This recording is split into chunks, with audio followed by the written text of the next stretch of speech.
I want to ask you then specifically about the pathway of the player, so the experience for a player. So let's say, well, firstly, how is the recruitment done? And we'll just focus on in Africa then, man. So is Right to Dream kind of hosting trials every year? Like how many people are in these trials and how are you recruiting players basically? Yeah, we are. If you take Ghana as an example, and Egypt is also doing their thing now after they've been up running for more than 3 years. But Ghana, of course, has the long-term Yeah. history. Yeah. We're doing like our scouts are on the road 6 months a year, more or less, in really deep into the villages and then deep into to the West African side of things and in Ghana.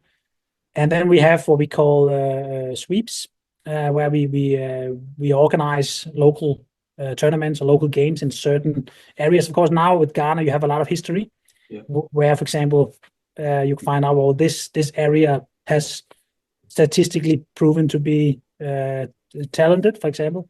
Then of course you tap into that, and then we invite the best kids for finals, and then we pick age generation. So for example, now 2024 we took in the 2014 generation, and now the scouts has been working on the 2015 generation. So we kind of take it step by step, and of course our brand and our history now show the parents and the kids that we are a very good place to go. First of all, in terms of your life, your safety, your education, but also that, well, we are bringing players to Europe. We are selling them on to the highest level. We are giving the dream that they all had as a kid, that opportunity. That kind of, in some way, we don't need to convince so much anymore, I would say, because the story kind of tells itself. And that's, of course, a strong statement for all the people that have done it Mm. for many, many years. That we now sit on the shoulder of that work. Mm. So that's the process basically of spending, and we do watch around 30,000 kids, for example, in Ghana Yeah. per year, Yeah. and then of course our scouts have experience now and that's what we are developing in Egypt, and now we are gonna develop it in San Diego slash Mexico. That we need to know you need to set a benchmark, and that will take time. You cannot set a benchmark the first year, then you will either underhit it or overestimate it, Mm. and that takes time. And that benchmark is just purely there in Ghana, because we know what Kudus look like at 10. We know what Yeah. the good players or the good students looked like when they were 10, 11, 12 years old. So that is learning by doing, and we're doing that now also in our other locations. Yeah.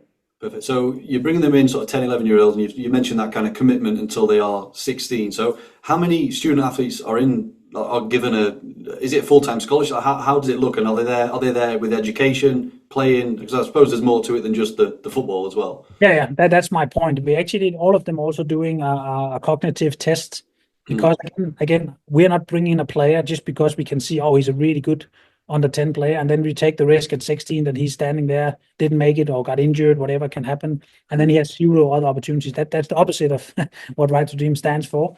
So the education part is crucial. We actually would say it's more important, because you cannot have a player in that cannot learn, for example. Yeah. The education side, there's too big a risks for us as an organization. So yes, they all live there. It's a residential program, boys and girls, and they get the education and the football during the day. It's split up depending on the climate, because in Ghana it's a tropical climate, so it can be very hot at times and it can be very rainy.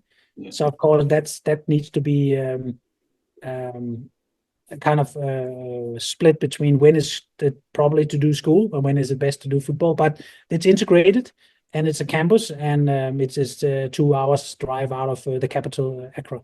Yeah, perfect. And then in terms of like the game, just from the football side, then, man. So are they playing competitive games like in house? Are they playing against other academies? Like how does that look from the perspective of the player actually developing, playing competitive football?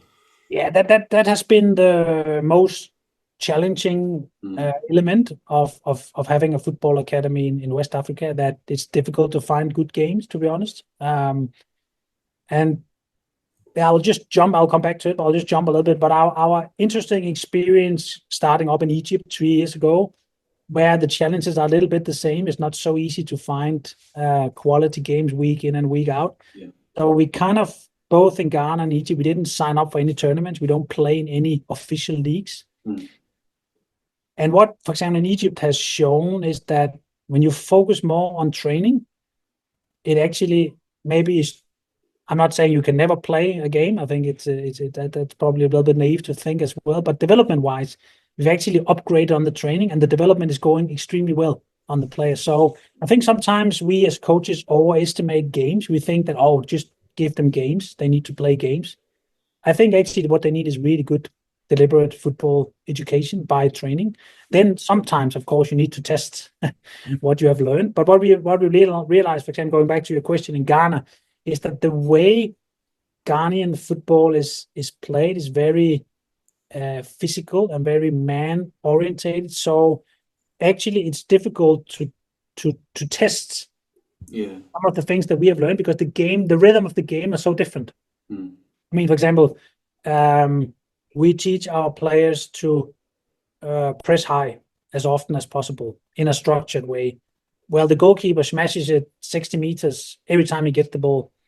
So we have 0 cases of high pressing in the game. So in that way, it's actually better to train because then you can set up the training so you get deliberate exercises and repeatment of your theme.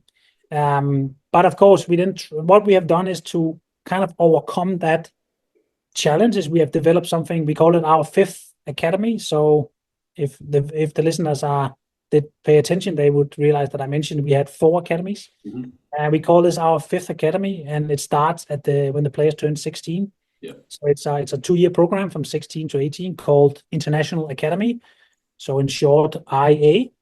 And that's the program where we gather, first of all, there's the cultural dimension, the integrational dimension, that we gather the best players. So, for example, the best players in FC Nordsjælland in Denmark will be mostly Scandinavian players, the players from West Africa, future-wise, the players from Egypt, and the players from San Diego, US/Mexico in the future. They gather in one academy. Now, it's not a physical academy. They don't have a location, but we travel around with this team to training camps. For example, we spend time in Spain. Because we know, for example, in south of Spain, that you can have good training camps, there's good weather, and there's good opponents.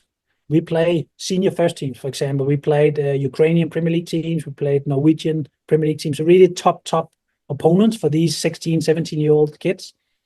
And then, of course, that should, for us, optimize the games program because domestically it doesn't work for us. But here we go global. And we really invest a lot in these kids because, as you can imagine, it's a rather expensive investment to travel around the world with players. We were in Japan in December to play a big tournament in Japan with them. So that's the let's say the strategy to optimize on the games program before they enter our senior teams. Plus the integration part that we saw, for example, that here in FC Nordsjælland, that it was beneficial that Mohamed Kudus and the player from Brentford, now Mikkel Damsgaard, they played together at 16, 17, and then suddenly they played together in FC Nordsjælland's first team. So there's also that part that makes sense, of course.